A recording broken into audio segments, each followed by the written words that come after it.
25 Μαρτίου 2026. Ξεκινάμε και επίσημα για το 2026 τη βασιλοτροφία.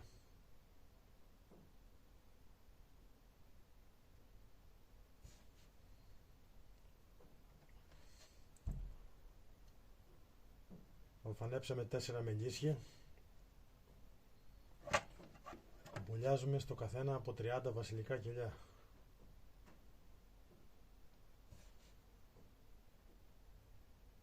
Το ορφάνεμα έγινε την Κυριακή και σήμερα Τετάρτη γίνεται το πρώτο μπόλιασμα.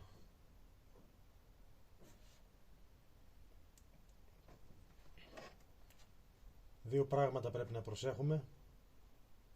Τα πιο βασικά είναι το καλό χάλασμα των βασιλικών κελιών στα ορφανά μελίσια. Δηλαδή πρέπει να προσέχουμε πάρα πολύ σε αυτό το κομμάτι, γιατί έναν μας ξεφύγει, όλη η δουλειά μας πήγε χαμένη.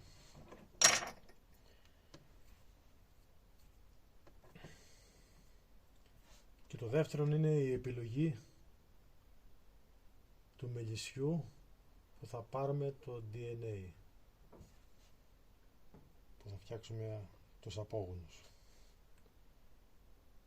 Δεν θέλουμε επιθετικά σμένη. Παρακολουθούμε τα μελίσια όλο το χρόνο και επιλέγουμε 2, 3, 4, 5 έως και 10 μελίσια που έχουν τα καλύτερα χαρακτηριστικά για μας. Για τον κάθε ένα μπορεί να είναι και διαφορετικά τα καλά χαρακτηριστικά. Αν πηγαίνεις για το μέλι, διαλέγεις μελίσια να βάζουν πολύ μέλι και ούτω καθεξής. Αυτά είναι τα δύο κομμάτια που πρέπει να προσέξουμε, και από εκεί και πέρα όλα τα υπόλοιπα είναι τα εύκολα της υπόθεσης. Επιλέγουμε, δεν υπάρχει ημερομηνία που θα κάνουμε βασιλοτροφία. Βλέπουμε έξω να υπάρχει φορεία. Στην περιοχή μας στο καθένα είναι διαφορετική η ημερομηνία, δεν υπάρχει στάνταρ. Επιλέγουμε να φέρνει την εποχή, δηλαδή επιλέγουμε να έχει πάρα πολλές γύρες και νέκταρ. Αυτή τη στιγμή δουλεύουν 2-3 πράγματα μαζί στην περιοχή που είμαι. Ιτιά, ρίκι, ανοιξιάτικο και κοτσοπιά και αγραπηδιά. Αυτά τα δύο, ειδικά η κοτσοπιά, τώρα άνοιξε. Τέλος πάντων έχουμε μέλλον μπροστά.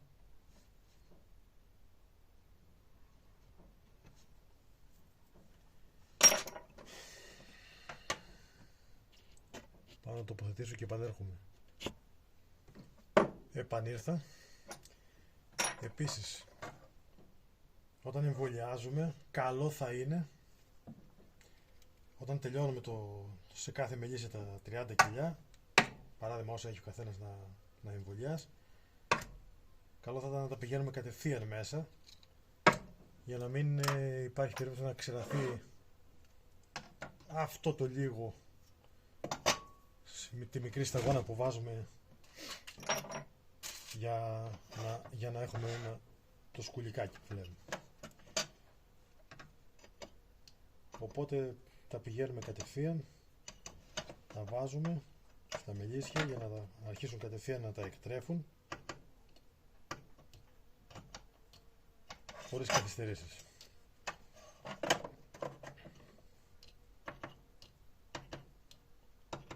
Αν όλα είναι σωστά και έχουμε πάρει σωστά το σκουλικάκι και δεν το τραυματίσαμε, τότε η επιτυχία είναι σχεδόν 100%.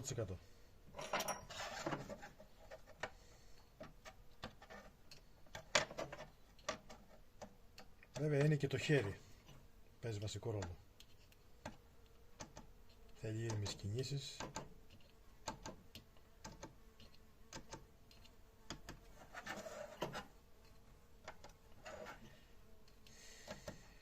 Να δούμε πώς θα πάει φέτος για αυτή η χρονιά. Κάθε χρονιά είναι και διαφορετική.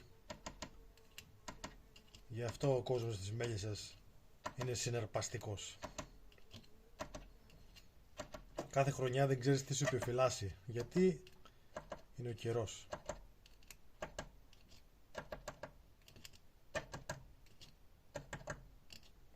Αλλά φέτος η χρονιά ήταν πάρα πολύ βροχερή. Οπότε θέλω να πιστεύω ότι οι γύρες δεν θα λείψουν. Τώρα είδομεν.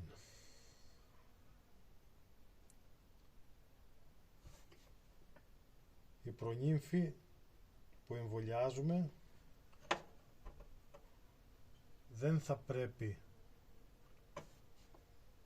να ενώνονται οι άκρες, να είναι κυρτοί γυρισμένοι λίγο έως καθόλου και να μην έχει τοποθετηθεί μέσα πάρα πολύς βασιλικός πολτός από τις μέλισσες. Αυτό είναι ένα δείγμα που μας λέει πόσες ώρες έχει εκολαφθεί. Αν είναι πολλές οι ώρες που εκολάφθηκε, οι μέλισσες έχουν προλάβει και έχουν τοποθετήσει βασιλικό πολτό. Αν είναι λίγες οι ώρες, ίσα που έχει.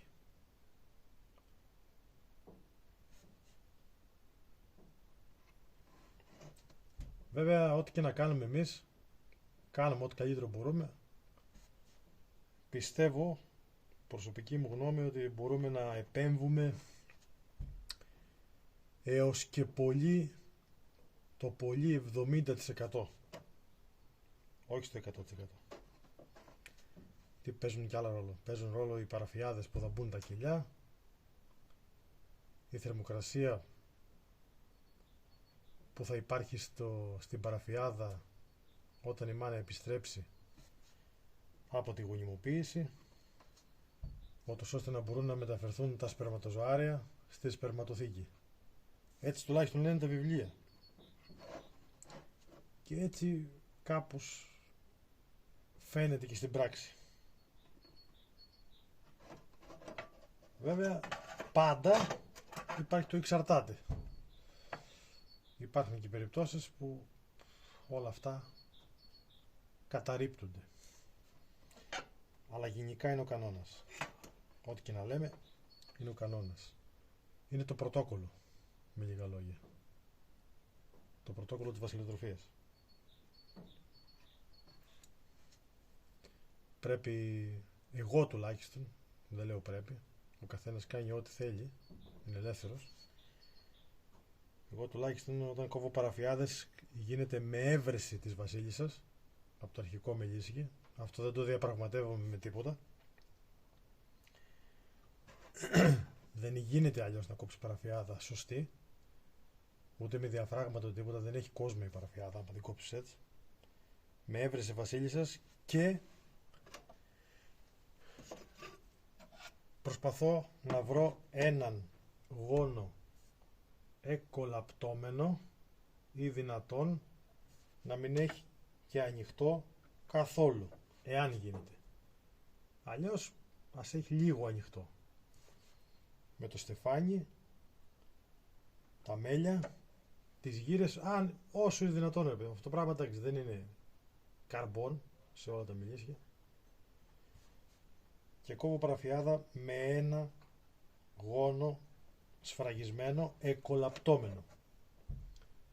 Δηλαδή να βλέπω από το κέντρο να έχει ξεκινήσει να βγαίνουν μέλισσες. Αυτό σημαίνει ότι τις επόμενες ώρες ο κόσμος που έχεις πάρει ήδη μαζί με τον πληθυσμό που έχεις πάρει από το μελίσι το αρχικό, στις επόμενες 2 μέρες το πολύ θα έχει διπλασιαστεί.